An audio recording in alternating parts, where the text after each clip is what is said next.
அன்பிற்குரியவர்களே, துணையாளராக உதவியாளராக கொடுக்கப்பட்டுள்ள பரிசுத்த ஆவியானவருக்கு இன்னமும் சில நாமங்கள் உள்ளன. முதலாவது, அவர் தேவனுடைய ஆவியானவர், ஸ்பிரிட் ஆஃப் காட். ஒருவன் தேவனுடைய ஆலயத்தை கெடுத்தால் அவனை தேவன் கெடுப்பார். தேவனுடைய ஆலயம் பரிசுத்தமாக இருக்கிறது, நீங்களே அந்த ஆலயம் என்று 1 கொரிந்தியர் 3:17 சொல்லுகிறது. இரண்டாவது, இவர் ஜீவனுடைய ஆவியானவர், ஸ்பிரிட் ஆஃப் லைஃப். ரோமர் 8:2 கிறிஸ்து இயேசுவினாலே ஜீவனுடைய ஆவியின் பிரமாணம் என்னை பாவம் மரணம் என்பவைகளின் பிரமாணத்தினின்று விடுதலையாக்கிற்றே என்பதாக. மூன்றாவது, இவர் சத்தியத்தின் ஆவியானவர். யோவான் 16:13 சத்தியாவியாய் அவர் வரும்போது சகல சத்தியத்திற்குள்ளும் உங்களை நடத்துவார். நான்காவதாக, இவர் கிருபையின் ஆவியானவர்.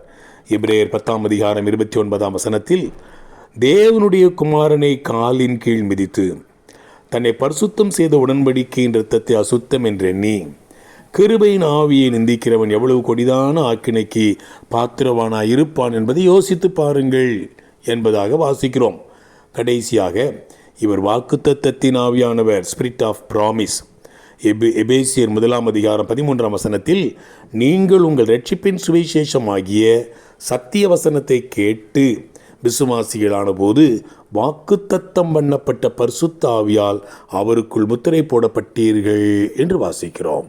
வாழ்த்துக்களுடன் ஜாஷ்.